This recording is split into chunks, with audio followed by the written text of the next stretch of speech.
My name is Kayla. I'm a 34-year-old housewife who has become a hunter of sorts, diligently working on pest control at our countryside home every year, as even slight changes in the climate cause an increase in insects.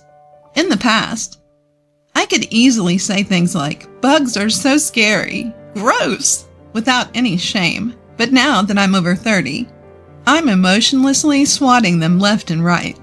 I've become quite tough, haven't I? Today, I want to share a story about how I dealt with my sister who had a crush on my husband. This happened a few years ago when I was still in my 20s. My middle school class was having a reunion, and I ran into my childhood friend, James, who used to live nearby. Back when we first started elementary school, my sister Victoria, who is 2 years younger than me, James and I used to play together all the time. But gradually, the boyish emotion of, "It's embarrassing to play with girls," grew stronger, and James ended up distancing himself from us. In middle school, James's family moved away, and we grew even more distant. That's why I was so nervous when I talked to him at the reunion. But as adults, we have a strong ally. Yes, it's alcohol. Oh, how I love you, alcohol. With the power of alcohol, James and I had a lively conversation, as if we hadn't been apart for so long. We went to the second and third parties, just the two of us, and right before we were about to part ways, James said, "I used to like you when we were kids, and it seems like I still like you, even as an adult." I responded, "What's that all about?" And we started dating with a lighthearted exchange like, "So, shall we date?" Later, a sober James said, "Who do I think I am?" while rolling around on the floor questioning himself. Needless to say, I laughed out loud at the sight. It's kind of funny when the person you like is incredibly embarrassed, and the cause of it is you. I feel a little bit bad for him, though. Then, our marriage was decided smoothly, and we went to each other's parents' houses to announce our upcoming wedding and the start of our cohabitation, which was scheduled for half a year later. We planned to live together before getting married to make sure our lifestyles were compatible. Since we were childhood friends, our parents knew each other's faces. No problem there. Easily approved. We should have gotten permission easily, but, of all things, a problem occurred at my house. It happened when James came over to greet my family, and we were having dinner together. "I'm home," my sister returned from work with a deflated voice. She saw James sitting at the table, and after being surprised, her expression quickly changed to a happy one. "Huh, James, why are you at our house?" James looked a bit embarrassed and glanced at me. "Well, we've actually been dating for about half a year now, and we decided to get married. He came over today to announce it. I thought I should tell my family myself, so I explained the situation to my sister on behalf of James."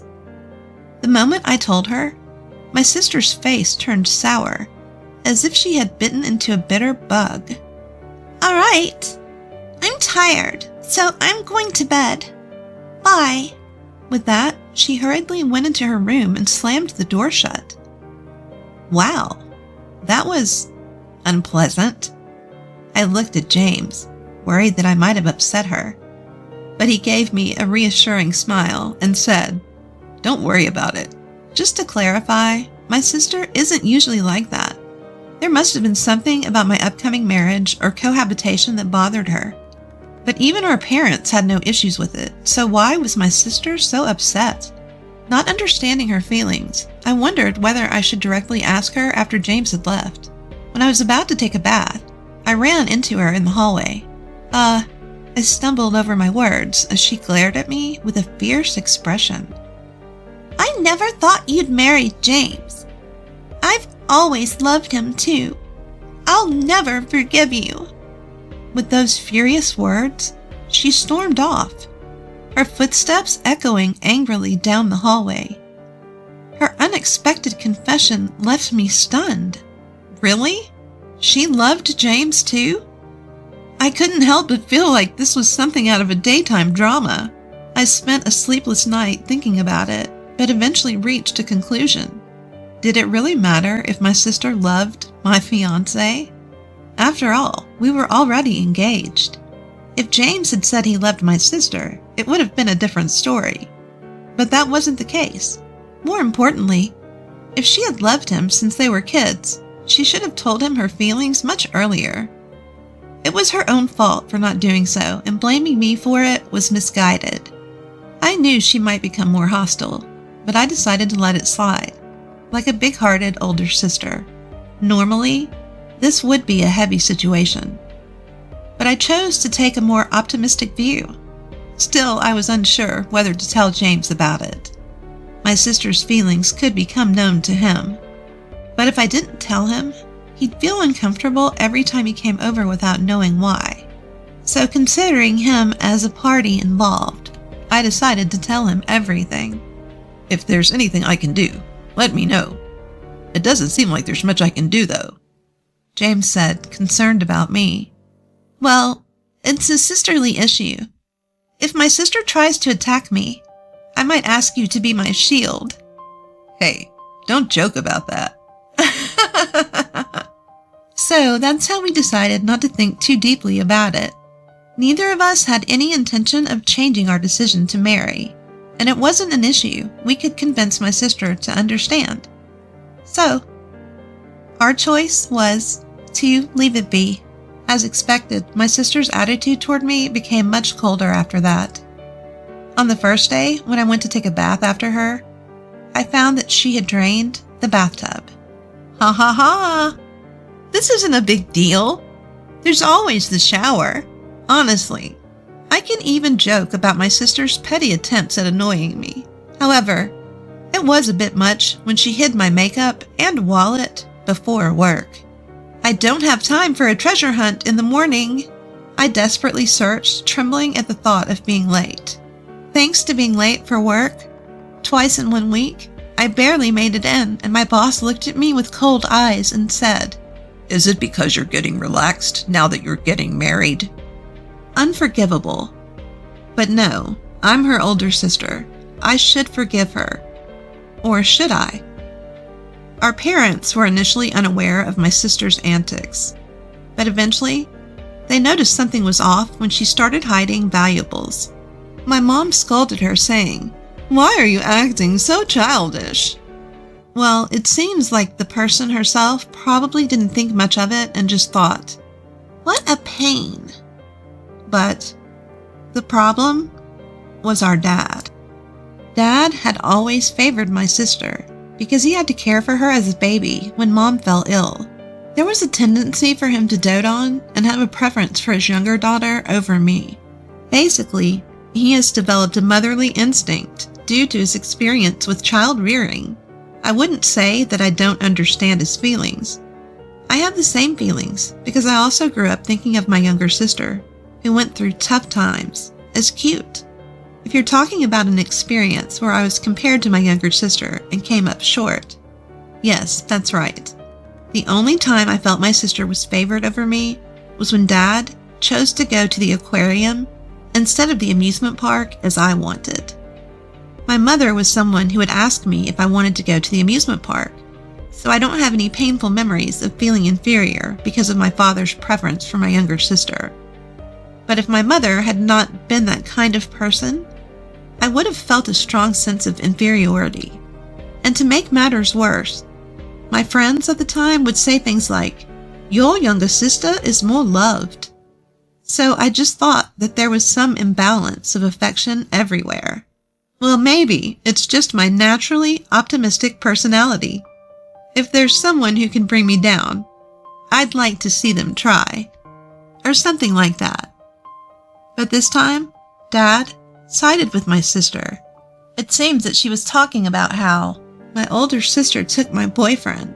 In my father's mind, he already thought of him as the worst man who played around with both sisters. My sister can get married, but I couldn't help but wonder what would happen to my abandoned little sister. I couldn't blame him for taking sides. Regarding Dad's opinion, Mom said, "James doesn't seem like the type who can do such a thing." And with a half-convinced expression, she also listened to my opinion. no, that's not it. On top of that, Mom didn't take either my or my sister's words at face value, and she fairly assessed the situation. But Dad said, "I can't stand how pitiful the abandoned sister is, and now even the older sister is being toyed with. I won't forgive anyone for taking advantage of my beloved daughters. You need to wake up too." He spoke as if I'd been brainwashed by James. No matter what I say, he won't listen. Despite some difference in affection, he's a good father who truly loves my sister and me from the bottom of his heart. However, just this once, I wish he would listen a bit more to what I have to say. While it was quite troublesome that my marriage was being opposed, I decided to push through and make it happen anyway. In short, I decided to move out and live with James sooner than planned. The idea was to distance myself from my sister and her issues. If I wasn't at home, she couldn't bother me. The problem would be solved. In fact, this decision seemed to be the right one as our life together went smoothly. As the days went by, my mom told me, "I think you're probably right, and since you're an adult, do as you please. Live freely." My dad seemed unhappy, but didn't say anything. Maybe he thought that even if James and I broke up, it wouldn't be good for me or my sister. He probably believed this was the best way to settle things. I think I believed it was the best way to settle things smoothly. However, it's heartbreaking to see James being treated like such a villain. But there was no news from my sister. I thought everything was over. Then came the wedding day. My sister didn't attend, and my father urged me to reconsider the marriage, saying, "It's not too late." My mother laughed and said, "I've had moments when I thought I made a mistake marrying your dad too, so be prepared for various things in marriage." Needless to say, Dad turned pale behind me, exclaiming, "Is that true?" Not everyone had heartfelt blessings, but with our parents watching over us, we got married. The next day, our doorbell rang loudly. What? James and I jumped up. We rushed to the monitor and saw my entire family visiting. Dad? Mom? Victoria? What's going on? My sister glared at me with sharp eyes. "I didn't say anything before, but I'm pregnant with James's baby. Take responsibility," my dad added. "You don't have children yet, so James should take responsibility. Break up with you and marry Victoria. Give James to her." While listening to my sister and father's side of the story with a puzzled look, Mom asked me, "What's going on?" James, still half asleep, came to the door behind me. "Huh? What? My baby? Huh?" Finally waking up, James shook his head vigorously at me. "It's not true. We didn't do anything like that." His denial was comically exaggerated. I knew that. In fact, his panic made it even more suspicious. So he should stop. I wanted to laugh, but I kept quiet. "What do you mean, James's baby? How many months are you?" 2 months. If James doesn't take responsibility, this child will be fatherless. That's so sad, right? 2 months? I exchanged glances with James, startled by my sister's story. James and I burst into laughter. My confused parents didn't know what was going on. My sister was flustered, yelling, "What are you laughing at?" I wiped tears from my eyes, laughing too much, and said, "Well, I see. So it was 2 months ago, huh?" I started tearing up from laughing too hard. "Victoria, we had fun last time, didn't we?" "Huh? Oh, yeah." My sister panicked for a moment at James's sudden question. My parents didn't understand what James meant and glared at him with disgust. I was probably the only one who knew what he was trying to do. By the way, Victoria, how many abs do I have? What? My sister was dumbfounded. I almost burst out laughing. Do you remember the number of my abs you saw 2 months ago? I accidentally lost them recently. Only James would describe his abs as if he'd lost something. I laughed so much I felt like my abs were popping out. What are you talking about, James? The correct answer is 0. I almost said, I know, but James confessed without paying attention to my sister's puzzled face over the fact that he didn't have any abdominal muscles. Even my mom couldn't help but laugh. Maybe whoever made the other person laugh would win this battle. Question 2. You've seen my moles, right? How many are there in total? Huh? No. What? My sister seemed confused about how to react to James's strange questions. It made sense. His goal was to confuse her and have fun with her. They never had physical contact, so she couldn't answer James's questions. If she slipped up, it would be funny, and he would play along. He kept asking questions instead of quickly denying it, enjoying the fact she couldn't answer. In fact, my mom started to feel something was off, wondering, isn't it strange for them to be this close? Of course. This kind of exchange wouldn't happen if they had really spent the night together, especially in front of our parents. Just having this conversation proved nothing happened. James was enjoying his own way of getting back at my sister, confusing her. He was so happy, like a child with a new toy, and had a very innocent expression on his face. What a scary guy. If she can't deal with this kind of joke, she can't be James's wife. And I watched my sister's reaction.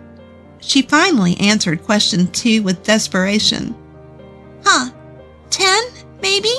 Bzzz, wrong. The correct answer is, I don't know either. My dad burst out laughing too. At the same time, he tried to hide his frustration. Enough, James. Stop messing around after leading on my daughters. I stopped my dad, who looked like he was about to grab James. Wait, listen. You said she's 2 months pregnant, right? If you think about when she got pregnant, it's impossible for James to be the father. Wait, what do you mean? My words caught my mom's attention. Can I say it? As I glanced at James, he reluctantly nodded, making a displeased face. No, wait a moment. Can I say it? Can you? Yeah, I can. Trying to be tough, James puffed out his chest. Well, father-in-law, mother-in-law, the truth is, during that time, I was stung by a bee on my, important male part. At that moment, everyone, even my sister, burst out laughing. Enough with the lies. There's no way you'd be stung there. My angry father and my mother laughing hysterically while clapping their hands. Well, it's embarrassing, but it's true. It was hot, so I thought I'd cool down a bit. I opened the window, thinking no one could see me, and just relaxed, naked. And then, that bee came flying in and stung me. James's face, even his ears, turned bright red. I tried not to laugh for his sake, but I couldn't help but burst out laughing. There's no way such an embarrassing guy exists. No, there's really such an embarrassing guy right here. James tried to argue against my father's words, but it wasn't something to be proud of. That doesn't prove the baby in my belly isn't James's. My sister, who had nearly lost her footing, seemed to have caught her breath and rejoined the battle. No, Victoria, think about it. A bee stung me on the important part. Dad, you can imagine the pain of having that vital area hurt, right? My sister fell silent at James's serious face.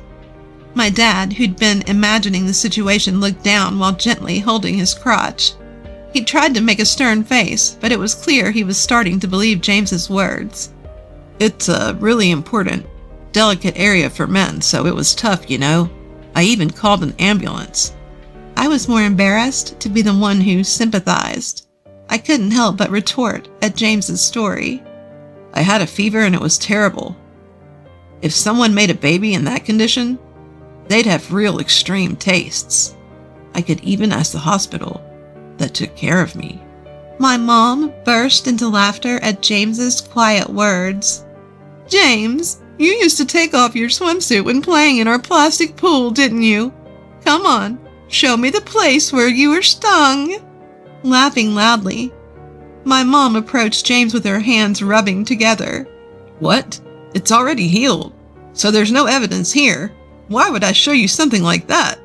For some reason, he tried to hide his chest area that wasn't important and unrelated and escape from my mother's grasp. From the looks of it, my mom seemed to trust him now.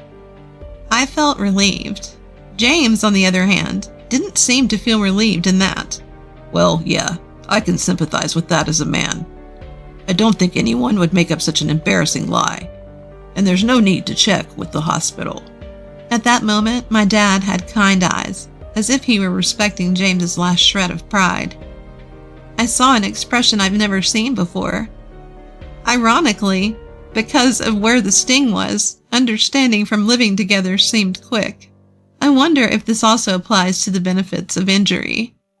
Amidst all this, I said to my sister, who stood there in a daze, "Look, even if you tell such a pointless lie, neither James nor I will get a divorce. If anything, I think you'll just become more and more miserable. I may not be able to make you believe me, but I really want you to be happy. You're my one and only sister." At that moment, my sister's eyes widened in anger. "Shut up! Shut up! Shut up! I've had enough. I don't like James anymore if he's on my sister's side." James forcefully shook off my sister's hand as she became emotional and tried to grab me. It's fine if you don't like me. I love Kayla, so it doesn't matter. I think of Victoria as a precious childhood friend and a sister-in-law, but I will never see her as a lover now or in the future. If you keep repeating lies like this, I will stand up against them with all my strength. I am Kayla's husband, so I will protect her with all my might. I almost started to cry. He didn't look like the idiot who had been stung by a bee and was saying some mysterious nonsense like, I might be done for. The world is my enemy. My husband is so cool. I even thought that.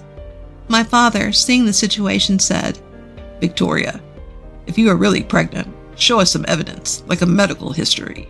Hearing this line, it became clear that my parents had believed Victoria's pregnancy based solely on her words without any proof. I love my parents for believing and not doubting what their child says, but this time it seems their kindness has backfired. My mother also urged my sister, "If it's a lie, apologize to both of them." My sister bit her lip and trembled. "Enough. No one is on my side. I don't care, and I don't regret it." My sister said that, tears in her eyes, and left the scene. My father tried to follow her, but my mother stopped him, saying leave her be, let her cool off. 2 weeks later, my mother forcibly took my sister, who still insisted she was pregnant, to the obstetrician and gynecologist. As expected, there were no signs of pregnancy. She was diagnosed as a healthy adult woman with no signs of illness. My father and mother apologized to James, saying, We're sorry for the trouble and for doubting you without any reason. "We should have trusted you, James, who we've known since childhood." Please, take care of Kayla. They also bowed their heads to me, saying, We're really sorry for causing you such discomfort. Honestly, I don't think my parents are to blame, since I hadn't told them about my deteriorating relationship with my sister. Having parents who believe and don't doubt their child, well, there may be various things to think about from a societal perspective, but it's true that they stand up for their daughter. After all, there is no substitute. They are my one and only precious parents. Everyone makes mistakes, big or small. It's ironic that this time the mistake involved my parents, or more precisely, my father. I've suffered from his favoritism towards my sister before, but I'll forgive him because he raised me so well. After all, without these parents, I wouldn't have grown up so happy or met James. My sister, embarrassed by her pregnancy lie being exposed, angrily left the house saying, "I don't want to live in a place like this," before my father, who was always soft on her, would have gone to fetch her. But this time he said, "It's better for Victoria to cool off and not come home." My mother said, "You can't just brush it off as a runaway romance. If she can't apologize sincerely when she comes back, she won't be allowed in the house." I can't imagine my enraged sister sincerely apologizing to us. My mother probably thinks the same. In other words, this was essentially disowning her. 7 years have passed since then. My sister apologized to my parents and us, and returned home once. But in the end, she was really disowned and kicked out. At first, she seemed to behave well, but she caused trouble at the end of the year after drinking heavily. She sneaked into James's bed, who had gone to sleep before her, and asked, "Aren't you getting tired of my sister by now?" James seemed to think a ghost had appeared and let out a loud scream. "Ah!" It was so loud, it seemed like the neighbors would get angry. My parents and I woke up from the noise, and the incident was exposed. The suspect, my sister, was quite drunk and said, "It's not fair that you're always so close with my sister. You should share some of that with me too." Of course, that's not something we could do, nor would we. I was furious and told her to stop it. James was trembling like a chihuahua, and my parents, with an expression like they'd never seen before, disowned my sister. I'll never forget how my father, who was supposed to be fond of my sister, showed his disgust by saying, "I don't remember raising a child who would attack a man in his sleep." My sister apologized over and over again after sobering up, but my father strongly rejected her, saying, "Actions taken when drunk reveal one's true feelings. We can't trust you anymore." My sister left home in tears. Meanwhile, I found out I was pregnant for the first time after the tumultuous end of the year. Since then, I've been with James, and we just kept having children constantly, you know. Now, at 34 years old, I'm a mother of 4 children, although 2 of them are twins, so I've only experienced childbirth 3 times. They're almost all a year apart, so every day is like a festival. If left alone, the walls would be covered with crayon scribbles, as if it's an art exhibit. On Sunday mornings, James and I would run around the house with a cleaner in hand, trying to clean it up. Even though we clean it up, it gets scribbled on again. But despite the chaos, these are happy days. The youngest child is going through a bit of a no phase, resisting clothes, brushing teeth, and using the toilet. But when I see the sleeping faces of my 4 little angels, I can forgive anything. My parents also seem to share my feelings, and they frequently visit our home to help with childcare. James is also very cooperative with childcare, although his hair is constantly being pulled, and now he's worried about his thinning hair. The expression seems to say just that, as they respond accordingly. I won't say, "It's okay if you lose hair with your promotion and increased salary. You can afford good hair growth treatments now." I'll just keep that to myself. It seems interesting to see James troubled by thinning hair. For better or worse, we want to see all sorts of sides of the people we love, right? Although it's far from a calm and peaceful home, it's a lively and even noisy place, but right now, I'm very happy. Hey, servant, drop off the dry cleaning. Tom sneered with a laugh, hurling another insult my way as he threw his dress clothes at me. They hit me, spilling water everywhere. Wipe that up, will you? And hurry up with a fresh glass of water, drunk or not. These words were his sober thoughts. Tom saw me as nothing more than a slave. I tossed his clothes into the bag with all my might.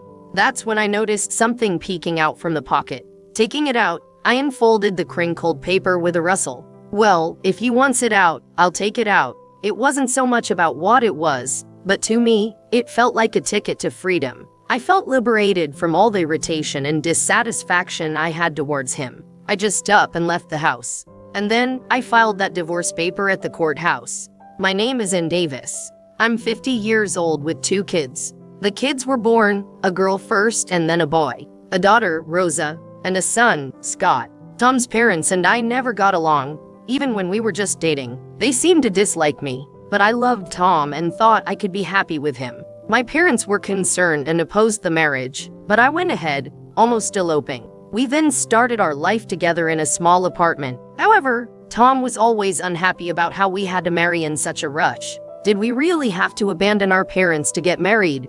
He'd grumble, but there was a good reason we hurried. Rosa was already on the way. Tom knew that, of course. My parents opposed the marriage because Tom never bothered to greet them properly, but I don't blame him. I didn't care for his parents either, who always nagged me. Right now, we need to focus on the child coming and not on blaming each other or regretting the past. No point dwelling on it now. If we're happy, our parents will come around. I always said to soothe Tom. Yet, he continued to berate me, saying, I should have never married, or, you can't cook as well as my mom. Stuck with no home to return to, I endured Tom's constant complaints. But he was good to the kids. Rosa looks like Anne, which is a pity, but Scott is handsome like me. He'd proudly say about our son, despite his unnecessary remarks. I knew he cared for Rosa too, though I always had to be on guard with his words. It was our children that held our marriage together. By the time they were in high school, Tom had become a department head. Our marriage wasn't great. We barely spoke unless the kids were around, but Tom had a good public image and was well respected by his staff. Once he had subordinates, he often brought juniors and his team members home. Among them were a man named Martin and a woman named Nelson who regularly visited. I got to know them well, and they were always kind to me. It's because of your wonderful wife that you can work with peace of mind. They'd compliment. That's not true. I'd reply, oh yeah, Tom would jest. I could divorce her any time, but she won't let me? At one gathering, I frowned at Tom's words. It was clear to me that what came out of Tom's mouth was his true feelings. Sure, but being able to say such things just proves how close you are, right? I'm jealous, someone said. I forced a laugh to go along with his joking subordinates. Tom's laughter was grating on my nerves. Getting carried away with the flattery, Tom, as usual, made digs at me like my eldest son got his looks from me. He's handsome, and I could have married a more beautiful woman, but I drew the short straw. Haha. He repeated things that made himself feel good until he passed out drunk. Afterwards, his subordinates helped clean up. I'm always so sorry. It's okay, leave it be, I said. No? We always owe the boss, they insisted. They were all considerate, expressing their thanks to me. As we all cheerfully cleaned up, Nelson spoke up. He may have said that earlier, but at work, he always praises you, she said. Really? I can't believe it. I replied with a laugh. It's true. He's always saying how well the family gets along. Even the CEO admires that, she added. The CEO does? Yes. The CEO is someone who values family. He always says that we should learn from him, who praises his family. He's highly respected. The joke earlier, that can't happen without trust, right? Nelson, seemingly tipsy, happily chatted away about Tom's behavior at work. If only that were true, I muttered with a polite smile. There's no such thing as trust between us anymore. It was obvious that Tom was just saying those things to make himself look good. I've heard that people who lie well mix a little truth into their lies. Tom must be deceiving his colleagues with that tactic. Whether it's his nature or a calculated move, I don't know, but it made me truly despise him from the bottom of my heart. I couldn't stand the way he was using the family as a front. However, the kids were still students. I wanted to send them to college. As Tom said, thinking of the kids, I couldn't bring myself to divorce him. Though he's never brought up divorce himself, we just carry on without making waves. Even in such a life, the kids grew up honest and cheerful. They worked hard at their studies.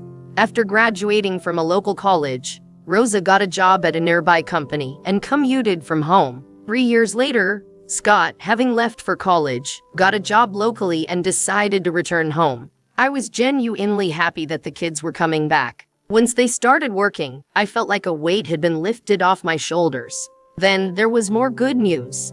Mom, I'm thinking of getting married. Rosa, 3 years into her job, reported to me. Her partner was a senior at her company, Harl Adams. He had come to greet us, a fine young man who had spent his childhood in Europe.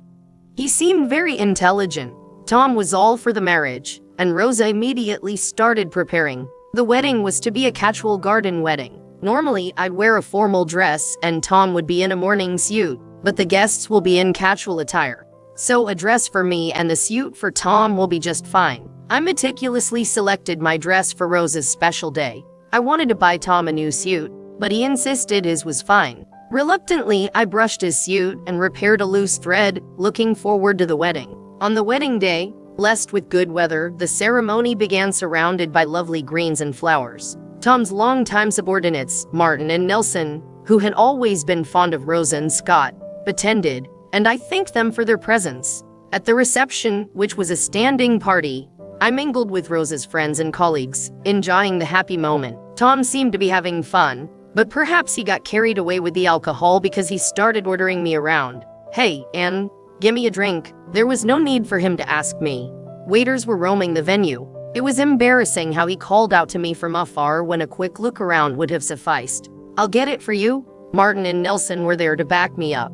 Dealing with Tom, especially Nelson, she stuck by Tom's side as if she were his wife. I felt a bit odd about it, but I was busy greeting other attendees at the time, so I left Tom in their care. The ceremony was lovely. After it was all over, Nelson was there, tending to a thoroughly intoxicated Tom until the very end. When the taxi arrived, she called out to him, "Tom, your taxi is here," and helped him into the car. I got into the taxi with them and spoke to her. "Ms. Nelson, thanks as always. Take care." "No, thank you.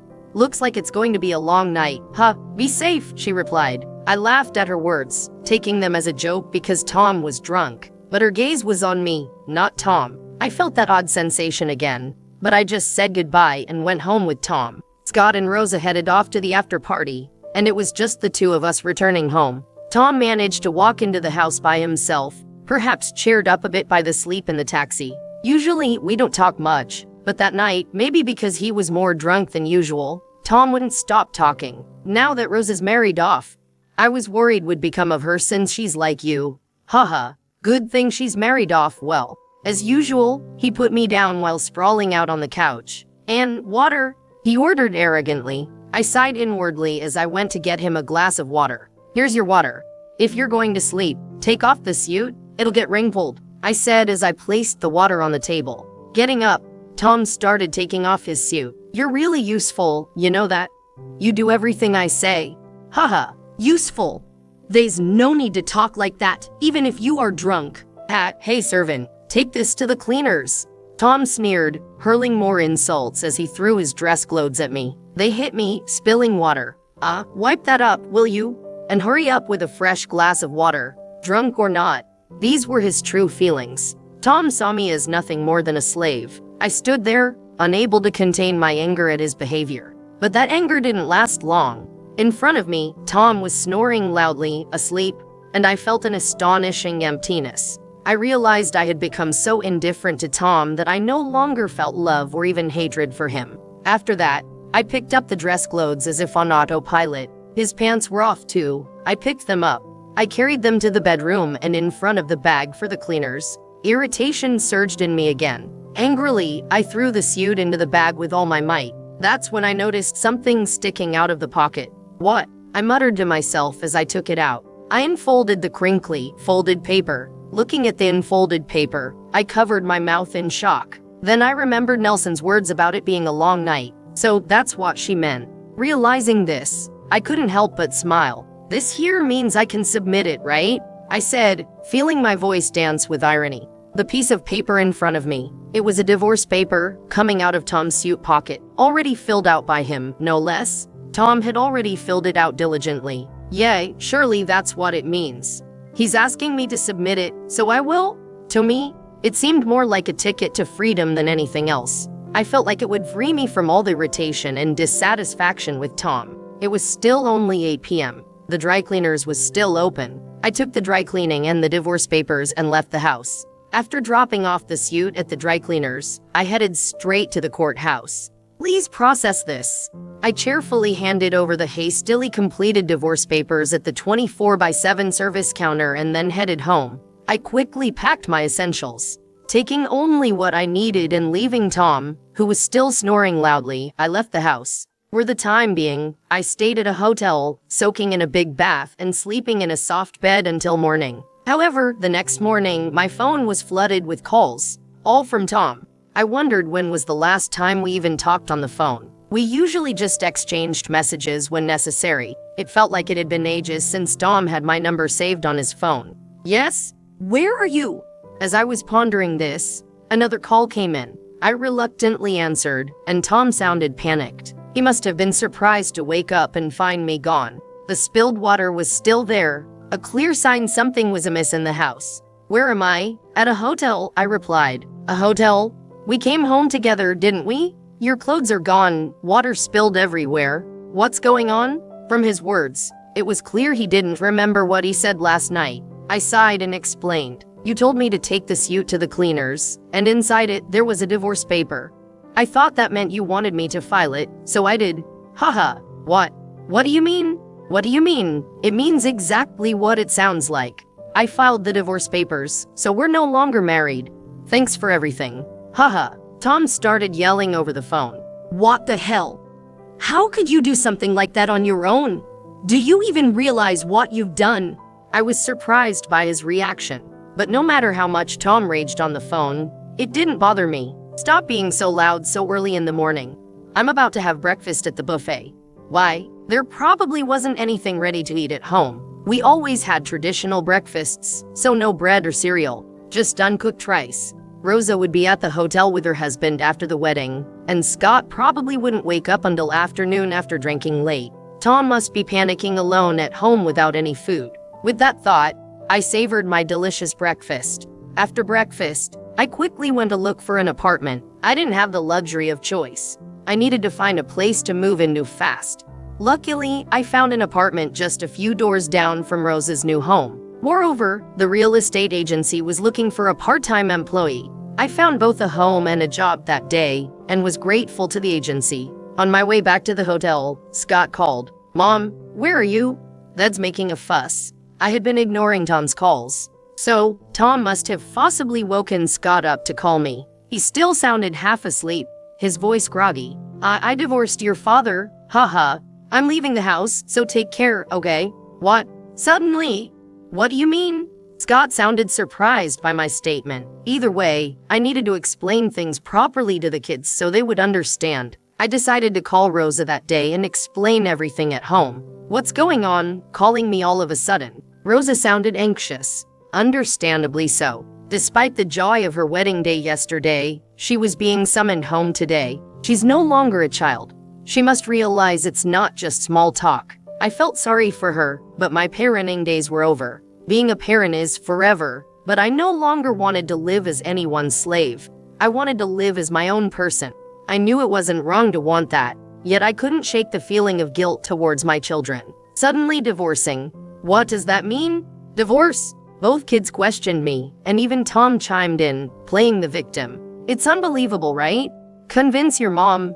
Haha. Tom, the instigator of this whole situation, was playing the victim. It was almost like 3 against 1. I just wanted the kids to understand that it wasn't a whim on my part. I only filed the divorce papers that your father had already prepared. Why am I being treated like the villain when he was the one who prepared them in the first place? Upon hearing this, Rosa and Scott turned their gaze to Tom. Tom started to look nervous, searching for a reason. A villain? No way. That was just a joke, right? Who would actually file such a thing? A joke? Do you know how much I've suffered because of your jokes? My loud voice made Tom flinch. Rosa and Scott fell silent, exchanging glances. And for a joke, wasn't it too well prepared? To me, it looked like someone was trying to convince someone else. Tom turned bright red, spluttering in his attempt to argue back. His panicked behavior made the kids instantly realize something was off. I couldn't help but laugh at Tom's frantic attempts. No need to get so worked up. Haha, it's like you're admitting it's true. What? You set me up. You got angry at my deduction on your own? Haha. Hearing our conversation, Rosa hesitantly asked, "What's going on?" I decided then to tell them everything. You're not kids anymore, so I have to tell you. Your father and Ms. Nelson, they're having an affair. What? No, what are you talking about? Tom turned pale, standing up abruptly. Rosa and Scott looked shocked for a moment, then turned scornful eyes towards Tom. I thought it was strange. She used to call him boss, but recently she's been calling him Tom. Even her words about our happy family seemed insincere. That's not. I felt like she was mocking us while saying she was envious. Women's intuition is often right. Tom was sweating unnaturally, unable to come up with an excuse. Completely dumbstruck. Though it was still partly a guess, his reaction confirmed my suspicions. The shock was there, but it was more about being betrayed than love, allowing me to remain sane. But what really kept me sane was my role as a mother. Inviting such a woman to the wedding. I'm so sorry, Mom. Rosa burst into tears. Tom looked hurt by her words, but he had no right to be hurt, and Rosa had no reason to feel responsible. I only became certain of it yesterday. You did nothing wrong, Rosa. I comforted her, while Scott sighed deeply, giving Tom a sharp look. I knew you and Mom weren't getting along, but this is too much. Scott's disdainful expression made Tom's voice tremble. I had no choice. I've been pressured by her to divorce for a long time. I had to invite her to Rosa's wedding to convince her, and the divorce papers used me. Otherwise, she said she'd tell the boss about the affair. My fists trembled with anger. After our divorce, she wanted to be Tom's next wife and take over as Rosa's mother. That's why she insisted on attending the wedding. She had reluctantly invited her, and after the wedding, Tom planned to initiate the divorce, showing her the already filled out divorce papers as proof. I never really intended to divorce. It's true. Sure, I believe you. You never intended to let go of your slave, right? Haha, what are you saying? I never thought that. Tom desperately tried to convince me, but Scott muttered, "But, Dad, you always said it would be easy to marry a woman who listens to everything like Mom does." You never divorced Mom because you thought that, right? I stood up. Is there any reason I should stay married to this man? Both Scott and Rosa shook their heads firmly. Mom should be free now. Yeah, and you'll always be our mom. Dad will just be a stranger, Rosa said, wiping her tears and laughing through her nose. After that, we left the house. Scott, not wanting to stay with Tom, decided to move to my apartment. The divorce papers had already been filed. I needed to ensure a fair division of assets, but for now, I was relieved to have some distance from Tom. A month later, one of Tom's subordinates visited the real estate agency where I had started working. It was Martin. Hey, isn't that Mrs. Davis? Martin, thanks for your help at Rosa's wedding.